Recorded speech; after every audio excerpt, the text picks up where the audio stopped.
Lições Bíblicas CPAD, Adultos. Classe Daniel. Terceiro trimestre de 2022. Título do trimestre: Os ataques contra a Igreja de Cristo, as sutilezas de Satanás nestes dias que antecedem a volta de Jesus Cristo. Comentarista: Pastor José Gonçalves. Lição 9. Tema: A sutileza do movimento dos desigrejados. Data: 28 de agosto de 2022. Texto áureo: Não deixando a nossa congregação, como é costume de alguns, antes, admoestando-nos uns aos outros, e tanto mais quanto vedes que se vai aproximando aquele dia. Hebreus 10 versículo 25. Verdade prática: o movimento dos desigrejados deve ser visto como um desvio da verdadeira espiritualidade que é expressa no contexto da verdadeira igreja. Leitura bíblica em classe. Hebreus 10 versículo 19 a 25. Tendo, pois, irmãos, ousadia para entrar no santuário, pelo sangue de Jesus, pelo novo e vivo caminho que ele nos consagrou, pelo véu, isto é, pela sua carne, e tendo um grande sacerdote sobre a casa de Deus, cheguemo-nos com verdadeiro coração, em inteira certeza de fé, tendo o coração purificado da má consciência e o corpo lavado com água limpa, retenhamos firmes a confissão da nossa esperança, porque fiel é o que prometeu. E consideremo-nos uns aos outros, para nos estimularmos ao amor e às boas obras, não deixando a nossa congregação, como é costume de alguns, antes, admoestando-nos uns aos outros, e tanto mais quanto vedes que se vai aproximando aquele dia. Introdução. Nas últimas décadas, os desigrejados, ou os também conhecidos como os sem igreja, cresceram em escala exponencial. São pessoas que dizem ser cristãs, mas não estão filiadas a igreja nenhuma. Paradoxalmente, esse grupo religioso, que diz não possuir hierarquia religiosa, código doutrinário nem tampouco nenhuma estrutura arquitetônica onde possa se reunir, diz ser o legítimo modelo de igreja do Novo Testamento. Nesse aspecto, acredita reproduzir os cristãos primitivos. As outras igrejas, por possuírem estrutura organizacional, são consideradas como apóstatas ou desvios do modelo original mostrado no Novo Testamento.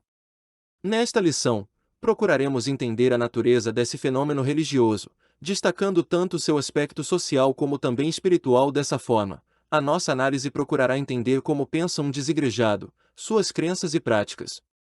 Feito isso, mostraremos a verdadeira natureza da igreja neotestamentária que, ao contrário do que os desigrejados afirmam, não é apenas um organismo, mas também uma organização. Assim mostraremos a importância da igreja no plano de Deus e como cada membro da igreja possui uma gloriosa missão.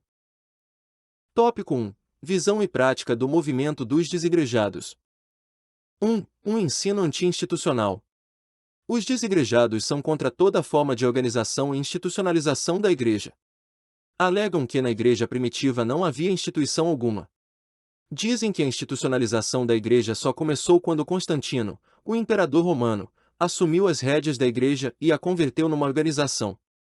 Assim, a igreja passou a ter um clero, um código doutrinário e um credo que passou a regulamentá-la. Para eles, nada de regras, sermões e muito menos organização institucional. Da mesma forma, alegam que toda forma de estrutura arquitetônica, como templos, são inovações desse cristianismo apóstata. Na visão dos desigrejados, a igreja não necessita de estrutura formal alguma. Ela pode, por exemplo, ser encontrada em uma lanchonete ou em um café da esquina quando dois desigrejados se encontram. É evidente que a igreja existe fora de uma estrutura física e arquitetônica, contudo, a não utilização de templos por parte dos cristãos primitivos se deu por razões contextuais. Estavam debaixo de perseguição e não tinham morada certa, além do fato de serem extremamente carentes. Naquele contexto, a igreja nos lares era perfeitamente justificável. Contudo, não há nada na Bíblia que deponha contra o uso de templos ou casas de oração. Se o propósito de um templo é congregar o povo para adorar ao Senhor, o que há de mal nisso? 2. Um ensino anticlerical. Se por um lado os desigrejados são contra toda forma de institucionalização da igreja, por outro são contra também todo e qualquer sistema de governo da igreja.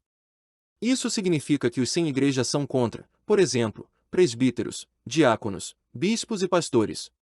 Acreditam que na igreja primitiva não havia organização nenhuma e muitos menos qualquer estrutura clerical. Na verdade, os desigrejados não gostam de estar debaixo de liderança alguma. Da mesma forma que são contra o institucionalismo e toda forma de estrutura arquitetônica para a Igreja, não aceitam que alguém esteja na posição de autoridade sobre eles. Acreditam que agindo assim estão vivendo de acordo com o zero modelo da Igreja primitiva. Tópico 2. A natureza da Igreja neotestamentária. 1. Um organismo. Sobre a natureza da Igreja neotestamentária, devemos observar primeiramente que ela é um organismo vivo.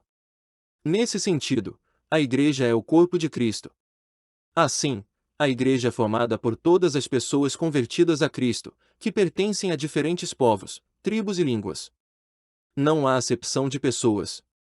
Como um organismo vivo e espiritual, a Igreja existe à parte de estatutos, templos ou qualquer estrutura social ou governamental humana. Ela existe, por exemplo, fora das estruturas arquitetônicas. Contudo, possuir essas estruturas físicas hoje não constitui um pecado ou desvio do Evangelho como quer nos fazer acreditar os desigrejados. A repulsa dos sem igreja pelas estruturas arquitetônicas ou por qualquer forma institucional se dá mais por razões de insubmissão do que zelo pelo Evangelho. 2. Uma organização. Os desigrejados alegam pertencer à igreja puramente orgânica. Contudo, biblicamente não existe organismo sem organização, função sem forma e igreja sem um mínimo de institucionalização. Assim como o corpo humano, que é um organismo vivo, contudo organizado, a igreja também possui organização. A igreja primitiva, por exemplo, tinha um sistema de governo formado por apóstolos, profetas, evangelistas, presbíteros, diáconos, pastores e mestres. Essa mesma igreja possuía seu código doutrinário e disciplinar. Ninguém vivia isoladamente da maneira que queria. Isso pode ser visto no primeiro concílio ou convenção feita pela igreja primitiva em que o colegiado apostólico, juntamente com o presbitério, tomou medidas para regular e disciplinar a igreja que enfrentava problemas de natureza doutrinária. Portanto, querer uma igreja sem liderança, sem regras e disciplina, além de ser um mito, é também uma heresia. Tópico 3. A importância e a necessidade da igreja. 1. A igreja como família de Deus. A igreja é a família de Deus. Como família de Deus, a igreja tem Cristo como seu cabeça. Contudo, como acontece com toda a família, a igreja também possui comando, direção e regras às quais deve se submeter. Os cristãos verdadeiros, portanto, como acontecia na igreja do primeiro século, devem se reunir para adorar Jesus Cristo como o Senhor da igreja. É nesse contexto que acontece a integração do crente na igreja local. O importante nisso tudo é o sentimento de pertencimento ao corpo de Cristo que o grupo proporciona.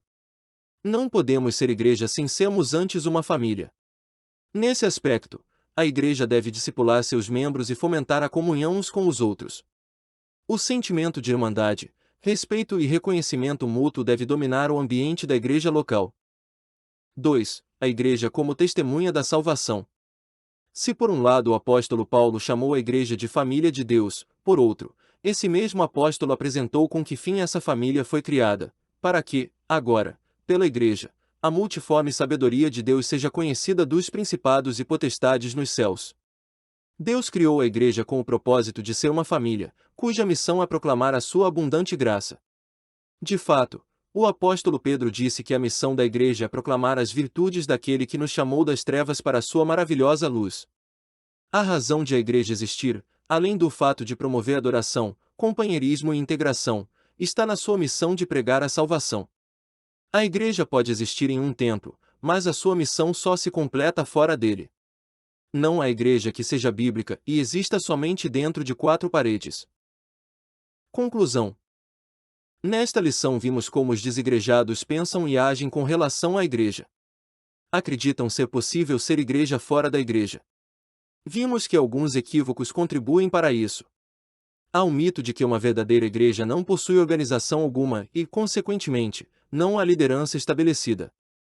De acordo com o Novo Testamento, sim, a igreja possui liderança estabelecida e conta com estrutura organizacional estabelecida.